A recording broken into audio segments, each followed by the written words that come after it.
une équipe de tueurs. On y est, messieurs, on y est.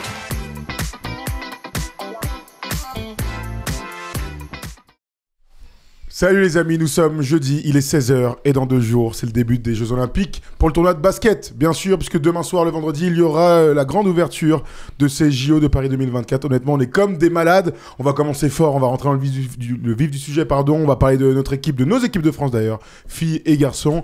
Pour ça, pour en parler aujourd'hui, on est avec Erwan qui est très très chaud. Comment ça va, Erwan? Ouais, surexcité par ce tournoi olympique qui s'annonce comme l'un des plus beaux, une concurrence incroyable. On va revenir sur les poules. Enfin voilà, vraiment, je suis surexcité, comme comme un petit garçon. Voilà. Très bien, super. Je sais pas pourquoi je dis ça. Je sais pas non plus, mais c'est pas grave. On est aussi avec Arthur. Comment ça va, Tutur? Ravi de te retrouver. Ça va et toi, mon gars? Ça va, ravi que tu sois avec nous. Je comprends pas pourquoi on a un spécialiste en balle avec nous, mais... on m'a dit de prendre une tenue adaptée. D'accord. J'ai fait l'effort. Donc t'as la bonne marque, mais t'as pas le bon sport. C'est un truc de foot en plus à la base. T'es beau comme un cœur. Ça va, Arthur? Ouais, ça va et toi? Oui, je suis ravi que tu sois là. On va vous expliquer dans quelques instants comment ça va se passer pour nous. Tu sais quoi, on va y aller maintenant, puisque on est en train d'en parler, avant de faire un petit peu de promo et de discuter des rendez-vous qu'on va pouvoir avoir ensemble pendant cette période. Regardez quel est le dispositif qu'on a mis en place pendant la période des Jeux Olympiques. Tous les jours à partir de samedi jusqu'au dimanche 12 août, eh bien nous serons en direct le matin à 10h sur la Wuna TV autour de Rémi Reverchon. On a commencé aujourd'hui pour faire la grande preview de ces Jeux Olympiques. On sera ensemble, il y aura Thomas Larocchi, il y aura Paul Harrer, il y aura Erwan et moi. On va tourner tous ensemble pour vous donner nos meilleures analyses au matin et faire des previews des matchs qui vont arriver. Et tous les soirs à 23h, puisque le dernier match des JO c'est à 21h, on sera en direct pour débriefer filles, garçons, 3-3. Filles et garçons du coup, pour parler de nos équipes, les avancées, nos peines, nos joies. Ça va être une quinzaine exceptionnelle. Autour de cette table, Arthur sera avec nous tout au long. Thomas Larocchi aussi sera là. On aura aussi un invité mystère, on garde cette petite information. Oui. Mais on aura, je vous le dis, un ancien joueur de l'équipe de France qui viendra avec nous débriefer à chaud. Ancien contre son gré. Contre son gré, absolument. Mais en tout cas, il y a des sélections de l'équipe de France, contrairement à nous tous. Et on en discutera dès samedi, puisque le premier match de l'équipe de France, c'est samedi. Donc voilà, vous n'avez aucune excuse. Vous devez passer vos matchs devant la télé ou dans les stades. On vous le souhaite. J'espère que vous avez eu des places. Et puis sinon, pour les débriefs, ce sera tous ensemble, à la fois sur YouTube pour les replays, en direct aussi sur Twitch, et bien sûr en podcast, puisque tout est à retrouver en podcast pendant toute la durée des JO. Avant de se lancer comme ça, les gars... On y est, ouais. Ça fait 10 ans que j'attendais ça, moi je vous le dis, 10 ans. On avait été très déçus qu'en 2012, on n'ait pas les JO de 2012, justement, c'était Londres qui nous avait eu à la fin. Finalement, ça y est, après 12 ans d'attente, après 10 ans de préparation, après des mois là pour réfléchir à ce qu'on allait faire, et Erwan, ça y est, on y est enfin. Vraiment, le basket et les Jeux Olympiques, c'est quand même des émotions exceptionnelles. On est vice-champion olympique, on s'en souvient à Tokyo. On a eu aussi beaucoup de déceptions. On est cette génération, on a mis du temps à voir cette équipe de France aux Jeux Olympiques. Il y a eu Sydney, mais avant Sydney, il n'y a pas grand-chose. Après Sydney, il n'y a pas grand-chose non plus. On est quand même des gens qui avons vécu les Jeux Olympiques par procuration. Là, c'est quand même le croisement des chemins. Chez nous, à Paris, une belle équipe de France avec beaucoup d'ambition, une super concurrence. Team USA, la Serbie, les Espagnols, les Allemands. Voilà, il y a beaucoup de gens qui sont au rendez-vous. Les Grecs de Yannis Antetokounmpo. Honnêtement, on a... Potentiellement, moi, ça fait longtemps qu'on commence à faire les campagnes de l'équipe de France. J'ai rarement été aussi excité par une campagne des Bleus. Arthur ? Ouais, non, je vous rejoins, très excité. Après, je sais pas, j'ai l'impression que tant que ça n'a pas commencé, on est vraiment à moitié dedans. Donc, j'ai hâte samedi le premier match. Et puis, on va être direct dans le bain avec le match de la Serbie, États-Unis et France-Brésil. Donc, hâte d'y être. Et puis, oui, effectivement. C'est clair que les Jeux Olympiques et l'équipe de France, c'est un petit peu bizarre. Comme tu le disais, moi j'étais trop jeune pour vivre Sydney en 2000. Enfin, en tout cas, j'ai pas trop regardé. Après, on n'y était pas. On avait des équipes qui n'étaient pas hyper compétitives où on se faisait sortir tôt. Donc écoute, hâte de voir tout ça. Mais tu penses que Nicolas Karabatic a toujours le niveau pour. Tout à fait. Tout à fait. C'est bien d'avoir. Ça va être mon running gag. C'est bien d'avoir récupéré Daniel Narcisse en tout cas pour ça. Daniel Narcisse en France. Un peu plus de jump que nous quand même. Réunis. Ce bon vieux Daniel qui aime le basket. Moins balèze. Il est balèze. Il est pas que balèze. Il a des bonnes mains aussi. Belle commande Louis XV. Belle commande. Si Daniel Narcisse nous écoute, n'hésite pas à venir. Je sais que tu regardes souvent les émissions, mon vieux Daniel. Alors, mon jeune Daniel, mon grand Daniel, mon costaud Daniel. Avant de rentrer, donc je le disais dans le vif du sujet, avant de rentrer dans l'équipe de France, les matchs de prépa, aussi se projeter sur la compétition qui va arriver. On va parler de Team USA longuement, des autres candidats à l'or olympique. Avant de parler des filles aussi, on se fait une petite page comme ça. On revient tout de suite. Ça me régale de dire ça. Pendant ces JO, on va pouvoir se retrouver sur des sites, et notamment à Châtelet, à la canopée des Halles de Châtelet, puisque Adidas va lancer un grand événement pendant toute la quinzaine, pendant tout cet été. On pourra s'y retrouver dès samedi, mais ça, Erwan le dit mieux que moi. Bon, si cet été, tu as envie de voir du sport sans te ruiner, eh ben, on a un événement pour toi et en plus, c'est gratuit. À partir du 27 juillet, Adidas ouvre les portes de l'Adidas Grand Paris pour 5 semaines. En gros, du 27 juillet au 11 août, tu pourras avoir accès à un lieu où tu pourras pratiquer différents sports urbains. Le street football 3-3, le skate, le parcours, le bike life, les danses hip-hop et évidemment le meilleur sport du monde, le basket 3-3. L'Adidas Grand Paris se tiendra au cœur de la capitale, sous la canopée des Halles, là où Adidas a organisé déjà plusieurs événements. Tu peux venir seul, tu peux aussi venir avec tes potes pour t'initier à un nouveau sport, affronter d'autres jeunes ou simplement venir kiffer. En plus, il y aura des showcases avec des artistes incontournables de la scène urbaine. Tu l'as compris, il y aura donc tout pour se régaler. Nous, on a prévu d'y être et on espère vraiment te voir là-bas, car cet été, pour voir du sport, il n'y a pas besoin d'aller dans les stades, il faut juste se rendre à l'Adidas Grand Paris. On se donne donc rendez-vous le 27 juillet sous la canopée des Halles.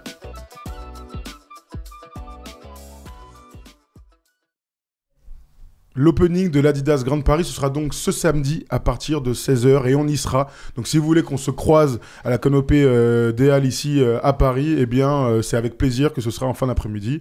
Donc rendez-vous, le rendez-vous est pris. Il y aura plein d'autres annonces parce que vous pourrez faire des initiations, jouer au basket, il y aura des tournois, etc. Et on y sera pratiquement tous les jours. Donc on vous souhaite de nous rejoindre si vous êtes sur Paris ou si vous venez ici cet été pour vous régaler du plus grand événement sportif possible. Et maintenant, on se lance tout de suite dans la grande preview des Jeux Olympiques. On vous a parlé de hype, on vous a parlé de basket, on vous a parlé de beaucoup de choses, mais on va focus à fond sur cette prépa de l'équipe de France, puisqu'il s'est passé beaucoup de choses depuis la dernière émission à Erwan. On a commencé par 2 victoires, vous le savez, il y a très longtemps maintenant, la Turquie et l'Allemagne, il n'y avait pas les frères Wagner, et depuis, on a enchaîné sur 4 défaites d'affilée. Avant de rentrer dans tout ça, racontez-moi un petit peu comment vous avez vécu cette prépa-là qui s'est passée pendant quelques jours. Arthur, c'est toi qui commence. Ouais, bah écoute, je pense qu'on a tous suivi la majorité des matchs. Je pense qu'on est tous hyper chauds avec cette équipe de France, potentiellement sûrement la meilleure équipe en tout cas sur le papier en termes de talent, en termes de physique, en termes de tout ce que tu veux.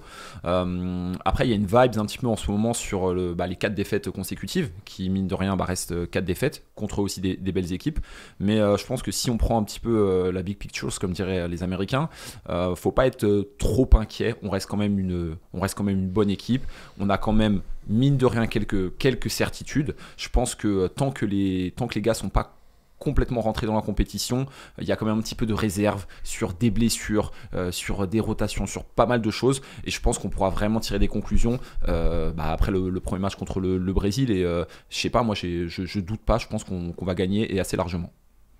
J'aime ta sagesse comme d'habitude, mon tuteur, et t'as raison, il faut raison garder. Après même après 4 défaites, il n'empêche que ces 4 défaites, moi, elles m'inquiètent. C'est pas de perdre qui m'inquiète, parce que t'as raison, on a joué 3 équipes qui peuvent viser l'or olympique pour certaines, voire au moins une médaille.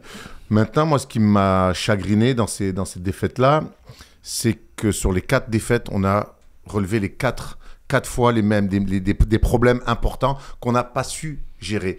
Et ce que je disais avec Tom, quand on sort du match face à la Serbie, je me dis, je vois où est notre problème, ce qui est une bonne chose quand tu perds pour régler les choses après à la vidéo, à l'entraînement.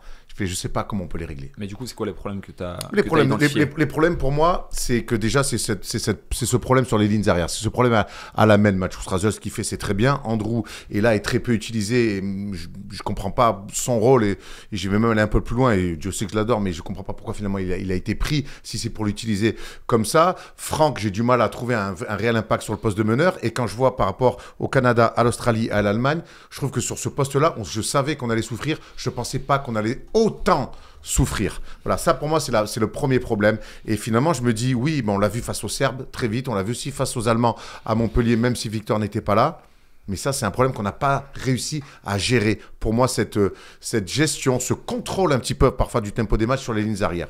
Après, j'ai d'autres problèmes, je reviendrai plus tard. Bah, allons-y là-dedans à fond. Hein. Vous avez regardé avec nous, ceux qui nous observent, eh bien, les 4 défaites. Hein. On va les remettre. Tom, s'il te plaît, tu peux nous la mettre. Donc, la première défaite en France face à l'Allemagne de 5 points. La défaite à Lyon, qu'on a eu la chance de commenter avec Erwan face à la Serbie. Le France-Canada, où on a vu qu'il y avait un sacré écart sur la deuxième mi-temps. Et le France-Australie, qui était un bon match et avec laquelle on a fait une dernière action minable. Là, malheureusement, on s'est fait avoir son système ligne de fond de collégiens. Ça, on pourrait dire que c'est... En donnant un lay-up. Une action de collégien où on donne un lay-up. Donc tu finis sur moi j'ai eu l'impression qu'on finissait vraiment sur une note hyper négative. Les 4 matchs sur le principe, il n'y a pas de souci. L'année dernière, on a parlé, ils ont gagné tous leurs matchs de prépa, il n'y avait personne en face et on a vu le début de la compétition. Là, on peut dire, si je suis positif, qu'on a été mis dans le bain face à de la forte adversité. Donc il n'y a aucune excuse sur le match contre le Brésil. On sait qu'il va falloir être au top et cette équipe, elle nous paraît être au moins physiquement au top. Ouais, moi je suis pas inquiet quant à face à l'opposition du Brésil, qui est une équipe qu'il faudra respecter, pas non plus face au Japon, parce que tu as raison, je pense que la prépa, ce qu'on a vécu sur les 4 derniers matchs, la dureté tactique sur laquelle on a dû faire face, la dureté physique aussi à laquelle on a dû répondre, je pense que ça nous prépare parfaitement pour la rentrée dans ce tournoi. Parce qu'avec le Brésil et le Japon, on va forcément rentrer en gamme. Il n'empêche que maintenant, dans la philosophie complètement de cette équipe-là, là aussi, ça me pose un souci. Je ne sais pas ce que vous en pensez, mais sur les 6 matchs de prépa qu'on a, qu'est-ce qui s'en dégage? Quel basket on veut jouer? Moi, personnellement, j'ai entendu un discours de là où on veut aller, mais moi, ce que j'aime bien dans les discours, c'est voir surtout ce qu'on joue. On veut défendre, on veut courir. Pour moi, on ne défend pas assez fort. Et pour moi, on ne court pas. Donc, au bout d'un moment, je suis un peu perdu. Aidez-moi. Pour moi, ce qui a été dit sur le papier, ça a été clair, ça a été annoncé. Je pense qu'il n'y avait aucun doute par rapport à ça. C'est qu'on veut être une équipe défensive avant tout. Je pense que Vincent Collet et son staff savent qu'aujourd'hui, en 2024, peut-être dans quelques années, on l'aura. On n'a pas le talent nécessaire pour pouvoir faire des différences avec des scoreurs incroyables ou avec un collectif huilé au possible, comme on peut le voir dans d'autres sélections. Et que ça va passer un résultat, ou en tout cas une réussite et de la performance, ça passera par la défense avant tout. Ça, on l'a vu sur les 2 premiers matchs et demi. Et après, ça s'est un petit peu délité. Et là où je te dis que je ne suis pas non plus hyper inquiet, c'est que je pense que même défensivement, ça implique des efforts physiques qui sont hyper importants, une concentration. Et à ce moment-là, la préparation, je sais que ce n'est pas une excuse, mais pour beaucoup de gars, quand tu es là, tu fais partie des 12, il y a peut-être un petit peu ce truc de préservation. Les autres sélections, ils étaient encore en concurrence, ils étaient 13, 14, 15 ou 16. Et je pense que c'était peut-être un petit peu différent. Donc une nouvelle fois, ce n'est pas une excuse, mais moi, j'ai aucun doute que ces gars-là, ils vont pouvoir switcher. Les Allemands, quand ils viennent à Montpellier, ils sont 12. Hein, je te parle au global pour beaucoup de sélections. Bon, tu vois, j'ai l'impression qu'ils vont tous pouvoir switcher et que défensivement, on va pouvoir faire les efforts. Après, peut-être que ça ne sera pas le cas, mais en tout cas, c'est mon point de vue. Sur l'idée de l'identité de l'équipe, honnêtement, on sait ce qu'il veut faire. D'abord de la défense, on ne défend pas bien. En tout cas, pas assez bien. Et une équipe qui est à fond tournée vers l'intérieur. Je vais prendre cette déclaration de Nico Batum, je vous dirai après ce que j'en pense. Le plus important, en avoir terminé avec la préparation, il faut commencer les choses sérieuses. C'est peut-être là qu'on est les meilleurs. Ça fait 15 ans que je suis en équipe de France. Je n'ai jamais rien tiré de la préparation. Et moi, je suis d'accord avec... autant je suis d'accord avec Arthur sur le fait que c'est des JO, c'est différent, c'est machin, mais au vu de l'attente qu'il y avait autour de l'équipe de France, on était en droit d'avoir de très hautes attentes, justement. Et moi, j'y avais de très hautes attentes. Donc tout à l'heure, dans Winamax, je disais, ouais, moi, je suis inquiet pour l'équipe de France. Je suis inquiet parce que je vois exactement tous les mêmes mots qui nous ont fait perdre aux Philippines, à la Coupe du Monde, de manière catastrophique. Et c'est ce qui nous a pas permis de gagner contre l'Espagne à Berlin. C'est-à-dire que, oui, peut-être qu'on va bien défendre, peut-être que l'énergie sera au top, et que l'équipe, parce qu'on a des athlètes, des machins, on va bien défendre sur des moments importants, ça peut-être. Le problème, c'est qu'un match de basket, ça se gagne aussi en attaque. Et quand on attaque, on est mauvais. Mais on est très mauvais. On n'est pas bon. On n'est pas bon. Et ça fait quand même... Et elle n'est pas faite encore cette campagne, mais Euro 2022, on joue mal en attaque. On est sauvé par des joueurs qui ne sont plus là, de la réussite. T'as raison, des scénarios complètement fous.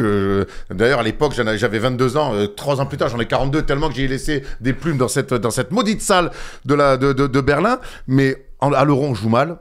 À la Coupe du Monde, on joue mal. Et là, sur cette prépa, on joue pas bien au basket. Et ce qui me gêne, c'est qu'on est sur les deux précédentes campagnes, on est là à se dire, on met pas la balle intérieure. On met trop sur les extérieurs, très bien. Ok. Et aujourd'hui, on dit, mettons la balle intérieure. Ah, mais maintenant, on veut que mettre la balle intérieure. Ça veut dire que nos shooters, ils refusent beaucoup de tirs, à part Nico, qui est dans du catch and shoot. Ils refusent beaucoup de tirs. On n'a pas de tir à 3 points très propre. Donc, on est intérieur. Donc, en fait, on est passé d'un excès à un autre en pensant que cet excès-là, il fallait le compenser par un autre. Et ça m'agace. Ça me travaille. Je me dis, mais le basket, c'est pas juste jouons sur les extérieurs, jouons sur les intérieurs. Évidemment qu'une équipe peut pencher d'un côté ou plus En de fonction l'autre. de ses forces, des fonction de forces. ses Bah forces. oui, bien sûr. Mais qu'est-ce qui prime, les gars, au basket? On a tous été basketteurs, même à nos minuscules niveaux. C'est quoi qu'on demande? De l'alternance. Ouais, mais... Mais encore une fois, j'ai l'impression que on joue contre les Turcs qui sont venus en tangue clairement visiter cette magnifique ville de Rouen. Ils sont là, on a vu des relations avec Victor et Rudy, on s'est dit, ah maintenant on va jouer avec l'intérieur, avec Gershon c'est bien un terrain. Mais c'est pas comme ça que ça doit marcher. Et aujourd'hui, on se retrouve là, regardez Victor jouer, qui est sur le reculoir, qui est obligé de faire des exploits à chaque fois pour marquer un panier, et on n'est pas capable de faire une entrée de système avec, tu sais, ces fameux trucs qui te font les coachs quand tu fais une attaque de zone. Passe, fixe, Métronome. le métronome. On n'a pas ça, on galère toujours à monter la balle, on se retrouve très vite à jouer pick and roll central, ce qui est très facile à défendre, sachant avec peu de solutions chaque fois, parce qu'on est très vite sur le reculoir, parce qu'on n'a pas le meneur de ballon qui peut un peu dire laisse-moi un peu d'air, je vais pouvoir lire le jeu. Et ça m'inquiète. Non, mais je suis complètement d'accord avec toi. Alors, le problème pour les annonces de système, etc., ça, c'est un problème. On avait fait une émission il y a quelques mois. Le problème des meneurs, on sait qu'il est là. Quand je dis un problème, c'est d'avoir un meneur à très, très, très, très haut niveau. On ne l'a pas, ça, on le sait.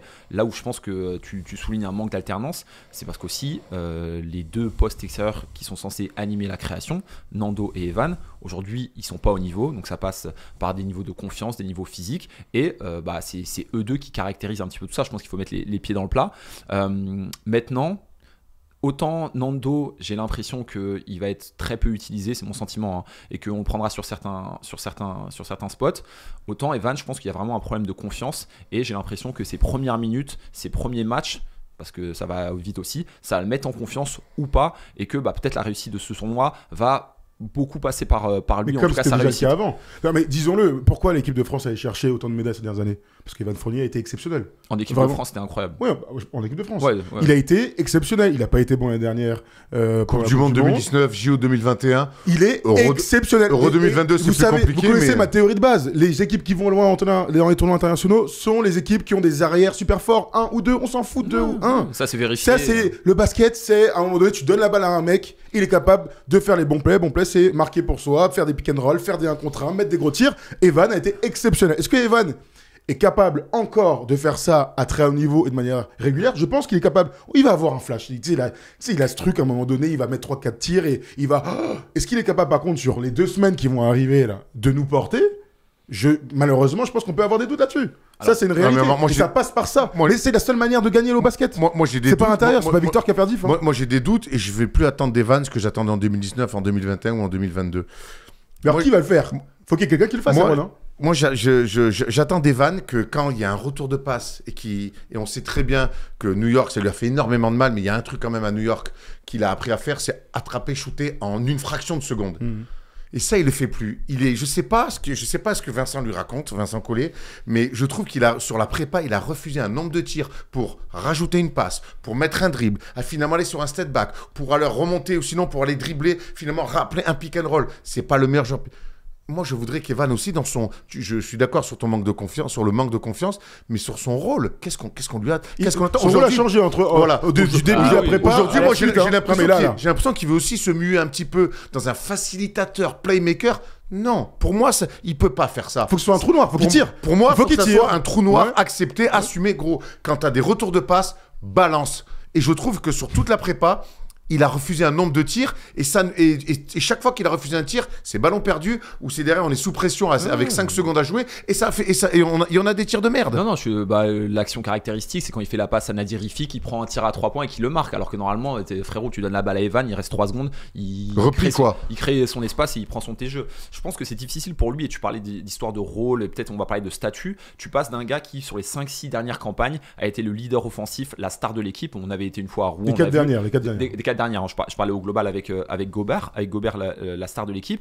Et là, tout d'un coup, tu passes en 2 ans d'un gars qui ne joue plus dans ton club, qui a une perte de confiance qui est importante et qui est tout à fait normale, il y a aussi la nouvelle star qui arrive dans l'équipe et je pense que mine de rien, même si c'est un gars c'est un gars d'équipe, on sait que c'est un bon gars, qu'il veut pas tirer forcément la couverture sur lui, mais c'est difficile de faire cette transition pour n'importe qui. C'est pour ça qu'on doit lui définir un rôle et on doit lui définir un spécifique rôle. Et pas lui dire fais un petit peu de tout, force-moi un peu les tirs, fais un peu de passe. Non. Mais qu'est-ce qu'il dit qu'on lui a dit ça?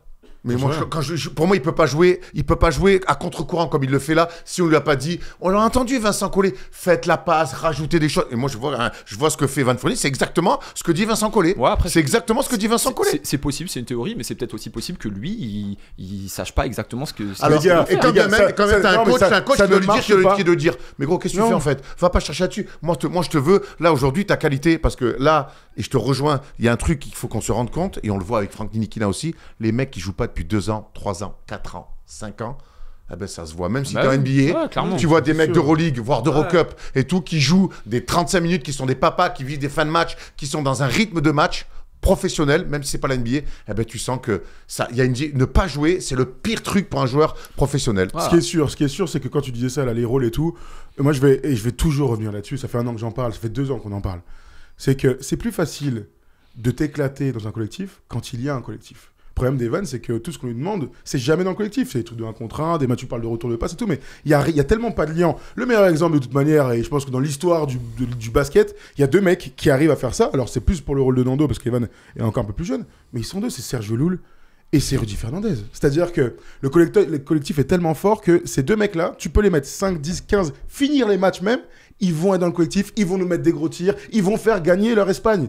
Nous, on c'est tellement pas bien joué au basket qu'en fait, tout ça doit être des exploits à chaque fois. Mais Nando, on met sur le terrain, allez, fais-nous un exploit, Nando. Mais ça marche pas comme ça. Je suis complètement d'accord avec toi sur la comparaison, mais d'un côté, elle est difficile à faire cette comparaison. On a l'Espagne qui, même en débordant et en allant sur tous les autres sports, a une culture et une identité forte qui est installée depuis très jeune par la fédération, par plein de choses. Nous, on n'a pas les mêmes armes. On a un basket qui est beaucoup plus athlétique. Voilà, on va pas revenir pourquoi. On a un basket qui est beaucoup plus athlétique. On pourra en parler. On pourra en parler. Attends, il y a Laurent Blanc qui nous appelle là, je crois. Non, mais c'est un jour, on peut en parler. Et on a un basket qui est complètement différent, qui s'appuie depuis jeune, et on voit avec les catégories jeunes. On domine aussi actuellement parce qu'on a des mutants de ouf, tu vois. Et on pourra avoir 2-3 équipes, ça sera la même chose. Et donc, du coup, on n'a pas cette identité de jeu qu'à l'Espagne. Donc, il va falloir qu'on trouve d'autres solutions que espérer une culture basket qui est forte comme l'Espagne. On digresse un peu, mais c'est archi intéressant. Moi, je vois pas en quoi prendre des athlètes. Ça nous empêche de bien jouer au basket. De mieux jouer. Je te parle de culture basket. Pendant des années, c'est vrai qu'avec Tipeee, on a fait des choses, on a été champion d'Europe, mais en fait, c'est vrai, alors on défendait le plan. Mais c'est vrai qu'en attaque, c'était pas non plus, c'était pick and roll dans l'axe, c'était balle à Tipeee et les mains à main pour remonter avec des mecs autour qui étaient complètement au diapason et qui avaient des joueurs qui avaient un QI surdéveloppé. Je pense à Flo Pietrus, je pense évidemment à Boris Dio, Djellabal, Nico Batum. Mais moi, je veux pas, jamais je n'accepterai qu'on puisse jouer au basket comme ça. Et mine de rien, on est en train d'attaquer une 3e campagne, peut-être la plus importante de l'histoire du basket français, en se disant, on va encore mal jouer au basket. Et ça m'embête. Et pour moi, c'est symbolisé par l'attente qu'on a autour de Victor. Victor, aujourd'hui, les mecs, ils ont fait 2 matchs, très bien. Maintenant, toutes les entrées de système, il faut absolument que ça passe par Victor très vite, trop tôt. Du coup, il est défendu. Il est ça, bim, boum, bam. Et du coup, Victor, il est repoussé. On l'a vu avec Dillon Brooks. Il est repoussé. Donc, même contre la Serbie. Même contre la Serbie. Tout le temps, en fait. Donc, en fait, il est repoussé sur du combat physique très tôt dans les défenses. Il n'est pas là à se faire oublier. Boum, aller prendre un backpick ou une remontée après avoir fait défendre 10, 12, 15 secondes des mecs. Et en fait, on est trop simple. Et après 2 matchs, on s'est dit, tout va passer par Victor. Ça peut pas, même s'il est fort, ça peut pas marcher. Les stats de Victor Wembanyama sur 5 matchs, 18 points, 8 rebonds, 4,4 passes, et on l'a vu être très très bon passeur, 55% au tir et plus d'un bloc. Qu'est-ce que tu as pensé de la prépa de Victor, Arthur? Je pense que de toute façon, il est trop fort et que naturellement, il vampirise le jeu, mais c'est même pas le bon mot. Il polarise un petit peu le jeu juste parce qu'il est trop fort. Et de toute façon, tout le monde est dithyrambique. Dès qu'il y a quelqu'un qui le voit aux entraînements, que ce soit avec les Spurs ou l'équipe de France, ils disent ouais, c'est abusé. Même à l'époque avec le Valois, c'est abusé. Moi, je pense qu'aujourd'hui, la difficulté qu'on a avec Victor, c'est qu'en fait, il est trop loin du panier. Et j'avais ce débat là récemment. En fait, on avait ce fantasme de se dire on va avoir Wembanyama sur le terrain en poste 4 et Rudy Gobert en poste 5. On a eu ce premier match à Rouen contre la Turquie où on a vu des belles choses et on s'est dit mais en fait c'est ça va passer par ça. Mais en fait, je pense qu'il va falloir qu'on repasse, qu'on ait le même débat qu'avec les Spurs au début d'année. Wembanyama. On n'a pas Wembanyama Gershon. poste 5, frérot. C'est sûr, on n'a pas Gershon. 82 matchs de saison régulière. On est par d'accord, contre, hein. ouais, c'est ça. Ouais, exactement. Frérot, mais Gershon, Wembanyama poste 5, mais ils tu mets l'ont vu. Gershon en poste 4, Est-ce que vous et avez- Gobert, et ils le même si savent. c'est. Voilà, tu Ils le le fais sortir savent. du banc, Est-ce mon que gars. vous avez un souvenir Non, Est-ce que avec les deux au début. vous avez un mais- souvenir, à part sur des rebonds offensifs, d'un panier facile de Victor Wembanyama, d'une course plein axe sur une passe lobée attrapée, mettre dedans? Quelquefois, mais c'était à la marche. Non. À la marche. Ah ouais, quoi. j'en ai pas moi. Ouais, là, comme ça, J'ai pas de souvenir comme ça de Victor Wembanyama, il met 18 points par match. Alors oui, sur les rebonds offensifs, il se met des paniers faciles. Mais sinon, tout, c'est que des paniers exceptionnels qu'il met. Alors bravo, bravo. Ah oui, il est trop fort. Mais si il est obligé de mettre des paniers aussi compliqués, c'est que quelque part, on n'est pas bon dans notre système. Clairement. Ça veut dire qu'on n'arrive pas à avoir de l'alternance, de le faire oublier qu'un autre mec va sanctionner en se disant, s'il y a Gershon qui le fait très bien, il y a le Gershon Gershon fait qui est très bon sur la prépa, bien, une nouvelle fois. qui est hein. excellent, qui Mais peut-être- Ah ouais. qui a toujours été bon, Il est toujours bon. qui est le meilleur sur la Bah prépa oui. avec certainement Il est avec bon. avec Victor, mais je trouve que les deux sont assez peu associés finalement parce qu'on est dans ce truc de Victor Rudy. Je pense que il va falloir vite en revenir de Victor avec Rudy parce que sinon on va avoir une vraie désillusion. Et si on a une désillusion aux Jeux Olympiques, il va falloir couper. Cette fois-ci, il va falloir prendre une hache bien aiguisée et couper en plein milieu. De toute Ouais, façon, et le puis- problème des deux, là, disons-le, hein, c'est que si ils sont sur le terrain, la promesse, c'est quoi? On doit être la meilleure défense du terrain. On l'est C'est la- pas. C'est la promesse. On l'est pas. Par contre, si on l'est pas, Ah, mais frérot, attends, mais frérot, là, ça change complètement l'équation. Non, mais si t'es la meilleure défense, franchement, je peux vivre avec. On est moins bon. À l'Euro, à on est la meilleure défense Voilà, de y a rien l'Euro. à dire. On joue, on vit sur des pick and roll avec Avec Thomas Hurtel, Hurtel voilà. et des ISO, des vannes, et on s'en sort. Et on s'en sort parce qu'on est par contre, on est la meilleure défense. Et t'as Gershon que c'est exceptionnel. Mais voilà, c'est très pauvre en attaque. Par contre, on est la meilleure défense. Il a raison, Thomas. Si tu mets Victor et Rudy, tu peux pas encaisser 85 points, 90 points. C'est impossible. Mais attends, mais même avec un des deux sur le terrain, c'est censé être les deux meilleurs postes 5 défenseurs du monde. Tu dois pas encaisser 90 points. À partir du moment où il y en a un des deux qui sont sur le terrain, il faut aussi qu'on repense à ça. Surtout qu'on a dit qu'à l'extérieur, tu avais beaucoup de bons défenseurs. Moi, ce que j'aimerais revenir peut-être sur la comparaison qu'on avait avec l'Espagne. Combien de campagnes où il y avait les deux frères Gasol? Bah, des fois, il y en avait un qui jouait 12 minutes et l'autre, c'était son match, il joue 27. Il faut qu'on soit capable aussi de se dire, ah bah, Gobert, toute star qu'il est, ou Wembanyama, tout star qu'il est, si ça tourne pendant qu'il n'est pas sur le terrain, et ben on le laisse sur le banc et il jouera que 14 minutes aujourd'hui et ça sera l'autre qui va jouer 29. Sachant Donc, que Marc et Pau sont deux très grands joueurs de basket. Je parle dans la capacité à faire des passes, à être dans le collectif. Je te parle Là, dans on n'a pas deux l'association, très grands joueurs de dans basket. l'association et dans Oui, la t'as raison. compatibilité. Mais c'est intéressant ce que tu dis. On les a pas toujours associés. Non, Ça a ils pas étaient toujours. souvent dans le c'est ça, sein. voilà, que je Après, on veux a dire. beaucoup de Serge Ça envoie- Ibaka, ça- Reyes. Felipe Reyes, Ah oui, voilà, ça. bien. C'est ça. Bien Ils sûr, n'ont bien pas sûr. toujours été systématiquement sur le terrain. Il faut qu'on se dise, Intéressant. on n'est pas obligé de laisser les 8 premières minutes de jeu Ça, c'est avec vrai. les deux sur le terrain parce que sinon, au niveau des statuts et trucs, au frérot, au bout d'un moment, Vincent Collet et le staff, je parle pas que de Vincent Collet, on a dit qu'il fallait faire des choix forts. Ils ont fait des choix forts en coupant des hommes, en coupant des têtes très tôt. Ils ont Eh pas ben, fait de choix fort, Arthur. bah, sur certains quand même, il y a certains choix qui ont C'est été. quoi le choix fort Ne Mathius pas mettre Razel. non, Il est dedans. Mathius Razel ou C'est un même choix comment fort, il s'appelle Et Elie. Sylvain. Sylvain Ah, Francisco pas dans la liste des 18. Il y a eu des débats. On peut pas quand même prendre sur la Elie. liste. Donc Il y a eu nous, des donc débats. nous en France, faire des parlais- choix forts, c'est de prendre un petit jeune qui a fait une campagne l'année dernière et de pas le prendre. Non, mais- Un choix fort serait été de pas prendre Nando. Un choix fort serait été de pas prendre Evan. Le choix fort serait été en 2016 de prendre Evan et de pas prendre des mecs en fin de carrière comme Djellabal ou d'autres. Ouais, bien sûr, c'est ça bien des sûr. choix forts. Non, je C'est comprends. ça des choix forts. Des choix forts, c'est pas de prendre un gamin de dire à un gamin de 23 ans, mais tu vas pas faire la prépa avec nous, mais tu reviendras après les jeux parce qu'en fait tu as des qualités. C'est pas ça des choix forts. Et c'est ça le problème, Arthur. C'est qu'en fait ce coach-là ne fait pas de choix forts. Et il est en train, et j'ai peur. Et on va attendre, les jeux vont commencer, le Brésil. Ne faisons On va- pas une voilà, Jacquet on va- 98. mais toi, si, faisons-la parce que ça veut dire qu'on va au bout. Et donc, moi, tout ce que je veux de cette équipe de France, c'est aller au bout. C'est-à-dire que 8 ans après, pour une Olympiade, on est capable encore de faire les mêmes erreurs parce qu'on n'est pas capable justement de faire des choix forts. Alors, Oui, mais en même temps, c'est la même personne qui fait les choix, qui ne fait pas les choix forts. Enfin, voilà, c'est ça la réalité. hein. Là, en l'occurrence, si on parle de personnes, c'est Nando De Colo. Nando De Colo, aujourd'hui, clairement, il fait partie des dernières options, entre guillemets, de l'équipe, en tout cas des forces. Il a beaucoup joué contre l'Australie. Hein. Oui. Oui, Il a beaucoup joué. Et on a retrouvé Je te de la parle au créa. global. Ouais, ça Je nous te a parle fait au du bien, global. hein, mais il a beaucoup joué. Si on fait la comparaison avec les JO de 2016, là, c'était les 5 meilleurs joueurs qu'on devait couper si on parlait de dynamique en termes de carrière. Donc, bon, bref. Bon, Alors, je- écoute, Bon, enfin, je vais revenir d'accord, mais dessus. sur les Je vais 5, juste fais un choix ou deux. Hein, on t'en Oui, demande pas oui, plus. oui, Il en a oui, fait zéro. oui, oui. Il en a fait zéro. On n'a pas eu Oui. le temps d'en discuter, mais je voudrais qu'on revienne juste sur cette dernière action face à l'Australie, où donc on défend, on est à +1 et il y a 3 ou 4 défenses avec des systèmes ligne de fond pour les Australiens et qui finit donc avec un grand lay-up là où Nando se fait avoir. Vous en avez pensé quoi de tout ça? Je vous pose la question, la faute à qui? Alors la faute à Vincent Collet parce que je pense qu'il a le temps en sortie de temps mort de quand même de mettre ses meilleurs défenseurs sur le terrain. On sait que Nando c'est pas le meilleur défenseur du monde et que sur une action aussi courtes comme ça, envoie des. Quand il dit, on met Isaiah, mais voilà. T'es gentil, tu dis il a pas le temps. Il a peut-être pas le temps. Il a eu 2 temps morts. Bien sûr qu'il a le temps. Il a eu 2 temps morts. Il a le temps, j'ai dit. Il a le temps. Il a eu 2 temps morts. Parce qu'on sort de temps mort. 2 fois. Et 2 fois, il le laisse. Et après, je pense qu'il y a un switch à mettre avec entre Nico et Nando. Un minimum, il y a un switch à faire. Maintenant, il n'y a pas une énorme pression non plus sur la balle. Encore une fois, alors on a les micros des fois, qu'est-ce qu'ils se disent au temps mort? On switch sur tout, on fait quoi? Là, pour moi, il y a une erreur individuelle, il y a aussi des consignes qui me semblent pas claires, ou alors elles sont pas respectées, mais on en a encore là, à pas respecter les consignes aussi simples de switcher sur un système ligne de fond quand tu mènes d'un point à 3 secondes de la fin. Enfin, voilà pourquoi je suis inquiet. Je les aime, j'ai envie de croire en eux, je serai leur premier supporter, quoi qu'il arrive. Mais ça m'interroge, quoi. On regarde tous les mêmes matchs, quoi. Non, moi, pour répondre à la question, effectivement, en fait, bon, déjà, c'est surprenant qu'il soit sur le terrain. Ça, je pense qu'on en convient tous. Mais après, en fait, c'est la manière dont tu te fais avoir. En fait, tu te fais avoir sur un vieux démarquage, sur une feinte, sur des intentions.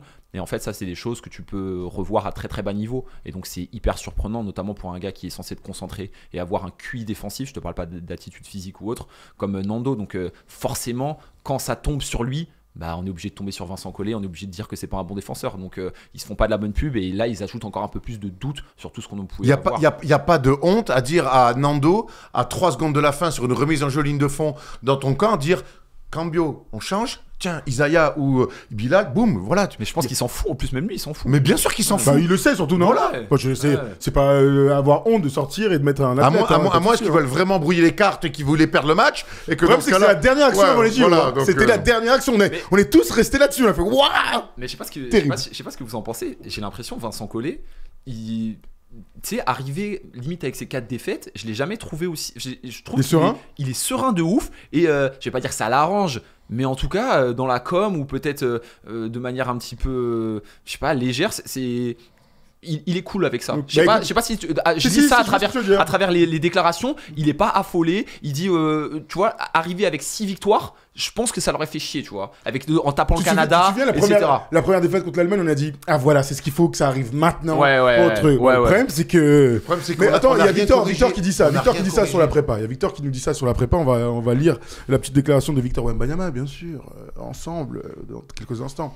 Il vaut mieux se mettre en difficulté avant pour être prêt après. Je pense qu'on est sur la bonne voie. Dans l'idée dont parlait Arthur, il y a encore beaucoup de confiance qui semble émaner du groupe. Mais de toute façon, le groupe semble bien vivre, c'est assez simple. Maintenant, moi, là où je suis inquiet, j'aimerais bien avoir vos avis là-dessus, c'est que sur ces 4 défaites-là, on a vu chaque fois les mêmes problématiques, et la remontée de balles, les mises en place, le Victor omnipotent, parce qu'on va chercher systématiquement le nombre de tirs. Ou pas du tout, hein. Ou le nombre il ne touche pas la balle des 10 dernières minutes contre le Canada, Erwan. Le nombre de tirs, parce qu'il est bien défendu. Ouais, mais bon, on s'en fout. Mais on est là sur Victor. En fait, quand tu dis qu'on le cherche, c'est pas lui faire la passe, c'est que on est là, on le cherche. Victor, et après on est dans la merde, et voilà. Donc et tout ça, on l'a vu pendant 3 matchs, parce qu'il n'a pas joué le match où on perd contre l'Allemagne. Et j'ai pas vu de correction, j'ai pas vu, tiens, sur les entrées de système, on va t'attendre un peu, on va la foutre là, boum boum, et on va te retrouver à 8 secondes de la fin, et là tu vas jouer. Mais Erwan, t'as pas vu de correction, ça fait 2 ans. Enfin, je sais pas, mais Berlin. Il y a pas un coach NBA qui est venu, Kenny Atkinson, il y a pas des choses. Berlin 2022, 20 ballons perdus par match, une attaque en berne catastrophique, sauvée par Thomas Hurtel qui était exceptionnel sur le pick and roll. La Coupe du Monde l'année dernière, ils sont en dessous de tout. Partout, c'est n'importe quoi, on ne peut pas monter la balle. Préparation, 6 matchs. Qu'est-ce qu'on voit? Encore une fois, dès qu'il y a un meneur de jeu, quel qu'il soit, et Andrew, Mathieu, Franck, les autres peut-être aussi, ils montent la balle, je suis en apnée. Frérot, je peux pas être en apnée alors que les mecs vont monter 100 fois la balle dans un match, c'est pas possible. Il y a un autre truc. Moi ça me rend fou, j'ai l'impression que l'équipe elle est scolaire. Tu sais, tu prends un rebond, quand il y a un ailier qui prend un rebond, j'ai envie que ça court, j'ai envie que ça explose. Allez-y, et là, hop, on va se faire une transi, machin. Là, ils prennent un rebond, ils se regardent, il est où Andrew? Tiens, et hop, tout le monde est en galère. Ça, c'est catastrophique, et c'est catastrophique aussi dans l'exécution de tout. En fait, tous les premiers instants, une fois que tu as fait une bonne défense, un bon rebond, un contre, je sais pas quoi, on n'arrive pas à les exploiter, alors qu'on est censé être des athlètes. Mais ça fait 2 ans. Ça fait 2 ans, les gars. Le problème, c'est pas les joueurs. Le problème, c'est pas les hommes qui sont sur le terrain. C'est évident, non? Parce qu'on a eu plein des mecs sur le terrain. 20 ballons par match, on est en France, on est en train de rêver d'une médaille olympique et qu'on perd un nombre de ballons sur des remontées de balles. On perd un nombre de ballons où les mecs nous prennent le ballon dans les mains. Je vois même des fois, Isaiah remonte la balle, boum, il se fait taper la balle. On perd des ballons sur des remontées de balles. Et on n'en perd pas qu'un. On met des ballons en touche. Tout ça, c'est des... Et il y a un autre truc, Erwan, là, tu as dit ça m'a fait penser à un truc. T'aimes bien dire on pose des écrans. On est l'équipe, je pense, qui pose le moins d'écrans. Les Serbes, là, ils ont mis des... Quitte à faire des fautes offensives. Mo Wagner. Mais Mo Wagner. On peut en citer plein. On peut citer plein de super meneurs, top superstars, et plein de mecs qui mettent du bois. Ils sont jamais chez nous. Mo Wagner, le match après Montpellier, ils ont posé une main courante contre lui. Tellement qu'il a fait mal aux gonzes. Bon, les amis, on va se projeter. On va se projeter sur ces Jeux Olympiques maintenant. Puisque, vous le savez, ça commence ce samedi à 17h15. Regardons ensemble ce qui va se passer, le programme de l'équipe de France. Le voici. On ouvre avec le Brésil qui s'est qualifié durement face au TQO et qui va donc arriver, mon brillamment, ceux qui ont détruit la Lettonie. Absolument, il n'y avait pas Porzingis. On dit bravo la Lettonie, là. Alors, les gars. Il n'y avait pas Porzingis, c'est un peu dur. À la Coupe du Monde non plus. Donc là, j'attends que Tom ne me truc, je pense qu'il s'est endormi en régie. Je vous aime, les gars. D'accord, ça marche. Donc, on joue contre le Brésil, 17h15. On va regarder les codes dans un instant. On joue contre le Japon, le 30 juillet. C'est mardi à 17h15. Et la finale rêvée, on espère, de ce groupe, le 2 août, donc, à 21h. Pour vous rappeler quand même comment ça se passe, c'est 3 groupes de 4 équipes. Les 2 premiers sont qualifiés. Les 2 meilleurs troisièmes, enfin, les 3... de chaque groupe, vous m'avez compris. Et les 2 meilleurs troisièmes se qualifient pour faire des quarts de finale. C'est un tirage au sort, donc c'est hyper important d'être chapeau 1, donc premier de notre groupe, parce que sinon, regardez, poule A, la poule de la mort, on en parle dans quelques instants, Australie, Grèce, Canada, Espagne, et poule C, avec la Serbie, le Sud-Soudan, Porto Rico et États-Unis. Donc, si t'es pas chapeau 1, bon, de toute façon, c'est les JO, c'est toujours hyper difficile. On regarde ensemble les codes, s'il vous plaît, de ce France-Brésil. J'ai envie qu'on se projette maintenant dans ce groupe. La France est largement favori à 1,14, là où le Brésil est à 5,20. Messieurs, j'ai envie d'avoir votre avis. Comment on se projette sur ce premier match? C'est samedi à 17h15. Je pense que quand tu as une équipe où sur le papier, ou partout, tu es censé être meilleur, il faut que tu t'appuies sur tes forces et pas que tu commences à t'inventer des trucs ou à prendre des risques. Je pense qu'il va falloir qu'on soit très bon en défense, qu'on essaye de trouver quand même effectivement un peu d'alternance, mais que la base, ça doit être l'asphyxie défensive des joueurs du Brésil et qu'on gagne pour ça. Tu vois, moi, un premier quart-temps où on encaisse 7 points, bah vas-y, qu'on fasse ça et qu'en tout cas, qu'on soit dans cette volonté-là et que chaque panier des Brésiliens soit difficile. Qu'on envoie un message. Moi, je pense que tout le monde nous a regardé en prépa parce qu'on est la France, qu'on est à domicile, parce qu'il y a Victor Wembanyama. Tout le monde nous a regardé, tout le monde nous a scruté. Tout le monde avait envie de nous casser la gueule aussi, que ce soit les Canadiens, les Allemands, les Serbes. Ils sont venus pour nous casser la gueule. Vraiment, j'ai vu un état d'esprit en disant « Hey, on va vous démonter ». Et c'est ce qu'ils ont fait. Moi, j'ai envie que sur ce premier match face au Brésil, on envoie un message. Ok, c'était la prépa, ok, on a souffert, mais nous aussi, on a vu. Nous aussi, on a regardé. Et en fait, vous nous avez piqué, merci. On va détruire les gens. Quand je dis détruire... Encore une fois, tu mets pas 30-35 points au Brésil, qui est une bonne équipe de basket. Mais par contre, je reviens sur ce que dit Arthur, revenir sur des fondamentaux forts, défensivement, rien tenir, aider, des bonnes rotations, rien donner de facile. Et puis on attaque, essayer de trouver un petit peu plus de fluidité, rendre la vie un petit peu plus facile à Victor, trouver d'autres solutions, mettre des solutions aussi pour Evan un peu plus clair, qu'il est moins dribblé, pour qu'il mette un petit peu de tir extérieur, qu'on arrive à soulager les meneurs de jeu, voilà, que les joueurs soient rassurés et que nous, en les regardant aussi, on le soit évidemment. Ah ouais. On va regarder vite fait les joueurs à suivre. Tu es régalé là, hein. Belle analyse, hein. Belle analyse, c'est mon métier. On va regarder ensemble les joueurs à suivre. On a choisi Bruno Caboclo pour le Brésil. Bruno Caboclo qu'on a vu avec le Partizan, qui était annoncé comme le KD brésilien il y a quelques années en NBA. Il fait une bonne année au Partizan. C'est un physique hors norme. Il va pouvoir s'opposer assez largement face à Victor Wembanyama. Belle armoire. Belle armoire avec Victor et Rudy. Ça va envoyer du bois. C'est vraiment un joueur proche du panier, très athlétique, capable. Il va mettre un vrai combat à Victor. Ça va être très intéressant dans la lutte au rebond aussi. Il va falloir le contrôler. On a parfois tendance, on l'a vu aussi sur la prépa, comme on est grand, comme on est haut, à ne pas faire les efforts sur les écrans de retard, notamment contre les Serbes, et on a lâché des rebonds offensifs. Avec des mecs comme ça, il va falloir d'abord aller le toucher, c'est le chiant en basket à faire un écran de retard. Les coachs te disent ça tout le temps comme si c'était facile. C'est le truc le plus chiant. Aller toucher et aller prendre des rebonds, ne pas redonner de seconde chance. Mais ça marche face au Brésil, ça marchera face à toutes les équipes. Ça c'est clair. Vous avez vu les deux autres, hein. Rui Hachimura va jouer pour son équipe du Japon. Ça va être très très cool.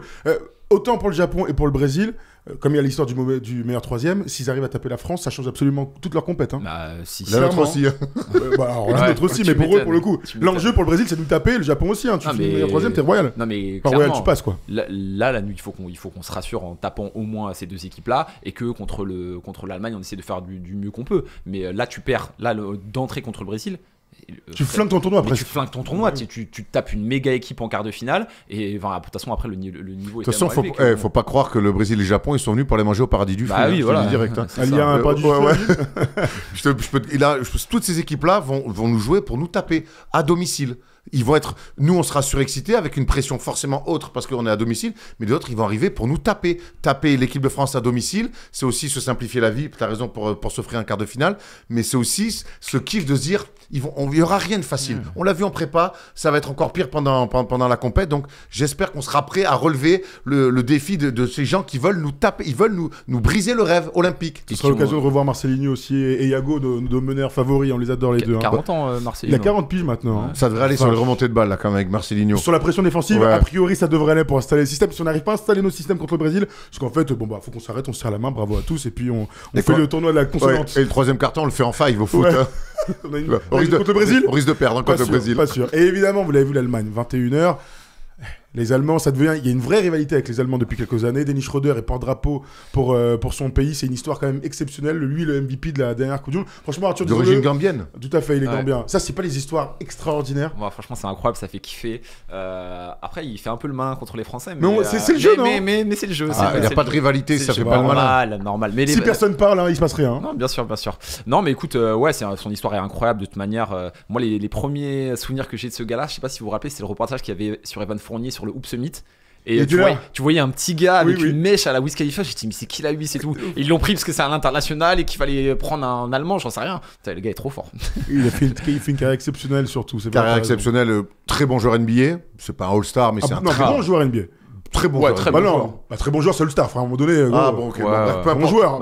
C'est un joueur référencé, quoi. Voilà. Ouais, donc un bon joueur. Très bien. Un bon joueur, c'est bien déjà. On aime bien faire ça. Dennis Schröder, NBA, très bien ou bien, peu importe. Bon joueur.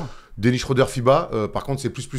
C'est un joueur exceptionnel. On le rappelle, MVP de la Coupe du Monde. Avec l'Allemagne, il a dans des registres un petit peu plus petits, où il y a moins d'espace, il est mieux à 3 points. La France nous a détruit. La France, il nous détruit. Timo Essé, il leur met une pression aussi sur les transitions. Alors, il met du temps à armer, mais il met dedans. Il est quand même très serein quand il prend des tirs à 3 points. Dennis Schröder en FIBA, c'est un vrai kiff. Et c'est un leader d'exception. On l'a évidemment vu à la Coupe du Monde. On l'avait vu aussi à l'Euro. Il avait un peu craqué en demi-finale, on s'en souvient. Il avait aussi craqué à la Coupe du Monde en demi. Il fait 2-24, vous vous souvenez. Il met le panier de la gagne. Il met le panier de la gagne. Il avait un peu craqué. Tu sais que le premier souvenir que j'ai de lui, c'est peut-être la dernière compétition de Dirk. Et donc, lui, il commence à être super fort. Et gros, il croque, mon gars, avec l'Allemagne. Il prend tous les ballons. Je fais, en fait, c'est un malade mental. Il y a Dirk Nowitzki à côté de lui, qui sert sur la fin. Ça doit être 2015 ou un truc comme ça. Gros, il prenait tous les ballons, comme il est capable de le faire aujourd'hui, avec un petit peu plus d'alternance, t'en parlais. Parce que son équipe est meilleure aujourd'hui. Bon, voilà, Dennis Schröder, un joueur qu'on adore. Et il a une chaîne YouTube. Oui. Regardez ses vidéos.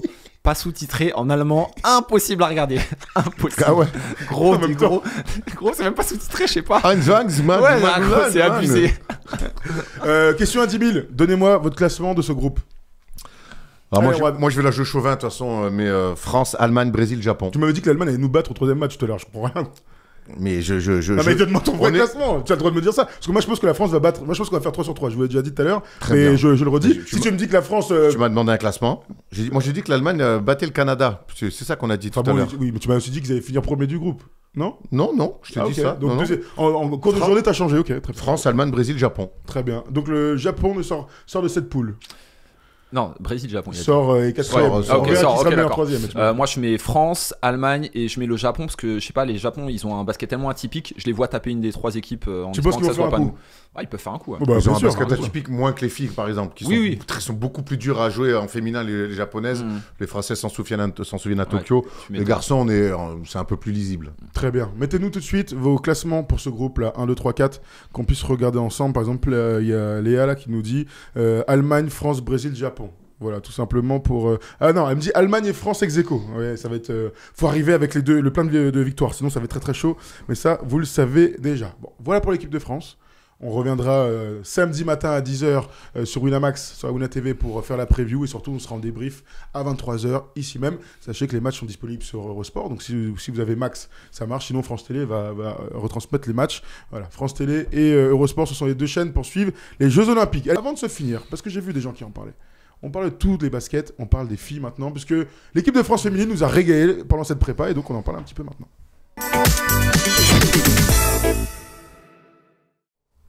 L'équipe de France féminine. Erwan, on était un peu inquiet il y a 1 an avec ce qui s'est passé, etc., etc. Franchement, on sort d'une prépa de très bon niveau, puisqu'il y a eu 6 matchs, il y a eu 6 victoires. On va regarder déjà les petites infos qu'on a pour vous. Hein. Elles ont battu donc 2 fois la Finlande dans des non-matchs. La Serbie, dans une petite équipe serbe, mais elles ont fait une grosse performance à Lyon, contre le Japon ensuite, et contre la Chine. Qu'est-ce que tu as pensé de cette prépa, Erwan ? Prépa sérieuse, un basket avec pour le coup un thème assez simple, hein, c'est défendre fort, très très fort, tous les temps morts des Metoupan, c'est revenir sur la défense systématiquement et courir. Et en tout cas, on retrouve en tout cas ces ingrédients, contrairement aux garçons, on retrouve clairement ces ingrédients, une très forte défense. Et puis elle court. Elle, pour le coup, on voit des surnombres, du 3-2, du 3 contre 2, des choses comme ça. Voilà. Après, il y a des filles qu'on retrouve, hein, qu'on n'avait pas vues à l'Euro l'année dernière et qui forcément nous font du bien. Hein, je pense à Marine Johannes qui sort du banc, qui est en sixième fille, sixième homme, je sais pas comment on peut dire. Mais en tout cas, ça lui va très bien. On voit quand même que dans ce rôle-là, elle aime bien. Et puis elle est très libre en fait. Elle est très libre. Voilà. On retrouve Gabby Williams, rien que ça. Là, pour le coup, ça change quand même aussi le périmètre. Et puis tu te retrouves donc avec des filles quand même sur des postes 3-4 qui défendent très fort. On pense donc évidemment à Gabi, on pense à Salin et on pense aussi à Yayi. Là, pour le coup, tu vois, tu as quand même 3 filles qui peuvent jouer 3-4, qui peuvent défendre, qui mettent des grosses pressions. Donc ça, c'est plutôt intéressant. À la main, on est rassuré par Marine Fotoux. On se souvient qu'elle avait enclenché une course contre la montre avec une blessure au dos. Une blessure au dos opérée d'une hernie. Là, je trouve qu'elle revient plutôt bien, elle met pas mal de jus, elle remet quelques tirs. Donc, ouais, non, je trouve que les choses sont en place. Je trouve qu'elles n'ont pas été tant embêtées que ça dans cette prépa, sauf par les Chinoises qui ont été un petit peu maladroites. Sinon, le match aurait pu être autre, mais je trouve que tout va bien. Mariam Badjan, sur le poste de pivot, régale. Je vais te donner les 12, Erwan. Les meneuses, donc Marine Fotoux, Romane Berniès et Lacan. Les arrières, Elière, Sarah-Michel Bourri, Gabi Williams, Marine Johannes, Valériane Alali et Janelle Salin, bien sûr, t'as retrouvé chez First Team. Hein, souvenez-vous, il y a quelques semaines, on a parlé longuement avec Janelle à quelques semaines des JO. Tu peux me remettre, s'il te plaît, pour que je finisse la liste, cher Pollux.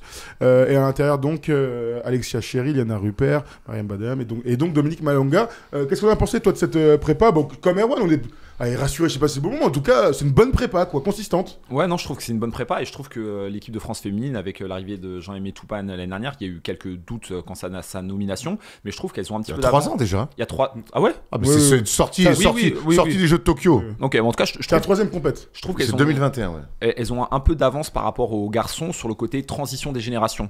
Ça a été complètement acté. Là, il y a des filles d'un petit peu toutes les générations et je trouve qu'elles sont un petit peu plus sereines de ce côté-là. Et puis après, de toute manière, ça va être les équipes de France maintenant et pour les prochaines années, ça va passer par une forte identité défensive et il va falloir que les filles elles puissent arriver. Après, on a peut-être ce talent supérieur sur le côté extérieur avec Gabi Williams qui est trop forte de toute manière, voilà. Et avec le rôle qu'on a trouvé à Marine Johannes en sortie de banc qui arrive à mettre le feu sur des minutes réduites. Je suis peut-être même un peu surpris de sa sous-utilisation, donc peut-être que il brouille les cartes. Je pense qu'il va lui tirer un peu plus sur la couenne pendant la compète quand même. Voilà, parce que là c'était des 10-12 minutes, c'était très peu. Et puis bah voilà, après j'ai l'impression que le tournoi reste un petit peu moins dense cette année-là. En tout cas, sur cette Olympiade-là, que ça n'a pu l'être sur d'autres euros même. Tu as raison, il y a un creux. Il y a un creux. On a vu l'euro l'année dernière. À l'époque, on se souvient, il y a 10-15 ans, même un peu moins, les Tchèques, les Russes, les Biélorusses. Les Espagnols déjà. Les Espagnols. Voilà, bon, tant mieux, c'est pas grave. Hein, si les autres elles ont des creux, nous on n'en a pas. Mais oui, il y a un creux un petit peu. Cette année-là, là. Depuis 3 ans. Donc il y a des médailles, il y a des médailles à chercher. Là, les filles, plus que jamais, il faut croire en elles. Dans le top ranking FIBA, elles sont 2e derrière les Ricaines. Elles sont intouchables d'ailleurs. Oui, grave. Mais ce que j'ai apprécié, moi, c'est. On parle souvent de l'alternance. En fait, l'équipe, j'ai l'impression qu'elle n'a pas de gros points faibles. Elle est grande, elle peut jouer grand, elle peut jouer plus petit, on peut courir, tu viens d'en parler. T'as des espèces de... Tu sais, si Dominique Malonga est bien dans son match, vas-y, envoie, tu peux jouer avec elle, t'as quand même une force physique exceptionnelle. Sur les ailes, vous en avez très bien parlé. Et t'es bien à la main, quoi. T'es sereine à la main. Donc t'as une espèce d'équipe complète. Il y a de l'alternance, on verra en fonction de l'adversité qui va augmenter d'un coup, mais j'ai envie, moi, qu'elles abordent ces JO avec beaucoup de confiance. Les filles, vas-y, on va chercher une médaille. Là, clairement, leur objectif, c'est tant que tu joues pas les États-Unis, tu pars pour gagner et tu dois avancer. Tu dois avancer. Aujourd'hui, elles ont les cartes en main pour pouvoir le faire. Une nouvelle fois, on a dit le niveau moyen mondial de ce tournoi est un petit peu moins élevé que ce qu'on a pu voir par les années précédentes. Donc, aller plus loin. Et puis, si tu dois te taper les carrés en demi, le plus haut, excuse-moi. Allez plus haut, putain, j'étais à l'ouest. Si tu dois te les taper en demi demi-finale, bon bah tu les attraperas en demi-finale et ça sera peut-être plus compliqué, mais en tout cas il faut complet, caser les grosses ambitions. C'est bien sûr. On regarde maintenant les poules vite fait et on va vous donner le calendrier des équipes féminines, bien sûr, parce que les filles et les garçons jouent quand l'autre joue pas, en gros. Poule A, Serbie, Espagne, Chine, Porto Rico. Poule B, Canada, Nigeria, Australie, France. Et la poule C avec l'Allemagne, les États-Unis, le Japon et la Belgique. On s'attarde vite fait, Erwan, je te donne le calendrier avant que tu répondes. À la poule B, donc, puisque l'équipe de France... Pardon ? Très bien, je vais te donner la voix. Erwan, alors dis ce que tu voulais dire, je vais te donner la voix. On a dit que c'est une équipe qui défendait bien, qui aimait courir, avoir de la vitesse. Là, quand on voit la poule, quand même, Canada, gaillard. Nigeria, très gaillard. Et la troisième, c'est l'Australie, gaillard. Il va falloir être dans le combat. Vraiment, important. Après, on sait qu'avec Marianne Badian, elle fait quand même le taf, elle fait une prépa très bien. Derrière, il y a Dominique Malonga qui, par sa taille, par son envergure, peut faire des choses. Il y a une fille dont on n'a pas cité encore le nom, c'est Iliana Rupert. C'est un petit peu l'interrogation qu'on a sur cette prépa, c'est que, j'aime pas dire ça, mais j'ai l'impression qu'avec Jean-Aimé, il a du mal à lui trouver un rôle. C'était déjà le cas quand il y avait Sandrine Gruda. Sandrine Gruda n'est plus là. Troisième pivot, là. Elle est troisième pivot. J'ai l'impression qu'il l'a fait rentrer presque pour s'acheter des fois une paix sociale. On peut quand même amener... C'est quand même Iliana Rupert. On sait ce qu'elle est capable de faire. Bon, après, on sait que ça peut vite aller. Hein. Sur un match un peu serré, elle peut décanter une situation. Elle a tellement un grand talent. Mais pour l'instant, c'est un peu l'utilisation que fait Jean-Aimé d'Iliana qui m'interroge. Donc voilà. Donc là, sur cette poule, il va falloir être dans le combat sur les filles à l'intérieur. On peut parler aussi d'Alexia Chéry qui fait une bonne prépa. Oui, qui fait une très bonne prépa aussi dans son rôle de poste 4 shooté. Donc, ça va être important. Et qui sont un peu dans le combat aussi. Parce que Canada, Australie, Nigeria, c'est bien de courir, c'est bien de défendre, c'est bien de mettre du rythme. Il va falloir castagner et j'espère que les filles vont relever ce défi-là. Le tournoi féminin commence dimanche. Les garçons, c'est samedi. Les filles, c'est dimanche. D'ailleurs, les finales, dans 2 semaines, ce sera samedi, les garçons. Et les filles vont clôturer complètement les JO avec la grande finale féminine de dimanche soir. Donc, je vous le dis, ça se commence dimanche. Les filles, elles rentrent donc le lundi 29 juillet face au Canada, 17h15. Ensuite, merci de me l'avoir enlevé. Merci. Épileptique en régie. Hein. France-Nigeria le 1er août. Ça, c'est jeudi à 17h15. On finira donc contre l'Australie à 21h, là aussi, en espérant que ce soit une finale de ce groupe. Hein. Encore une fois, le chapeau. Hein. Faut arriver avec 3 victoires en quart de finale parce que le tirage au sort, il va être terrible. Il y aura des déçus, il y aura des gens qui seront très heureux. Tu vas ajouter un dernier truc, Erwan, sur nos filles et nos équipes de 3-3. De toute façon, nous, on est derrière toutes nos équipes, ça va être la folie. Allez, les Bleus, on est à Paris, on est avec vous. Alors oui, on est là, on analyse. Des fois, on est pessimiste, des fois, on est peut-être un peu dur. Mais je sais que beaucoup nous écoutent. Ne doutez jamais de notre soutien. Voilà, allez les Bleus jusqu'au bout. On sera avec vous quoi qu'il arrive pour ces jeux et même pour la suite. Mais là, surtout sur Sainte-Caserne, plus que jamais avec nos équipes de France. On vous aime. Voilà, un peu d'amour pour finir. Je crois que tu as tout dit. Effectivement, on va les suivre et puis on espère plein de médailles. Plein de médailles pour l'équipe de France, vous avez vu, hein, on annonce 75 médailles en tout et on finirait sur le podium du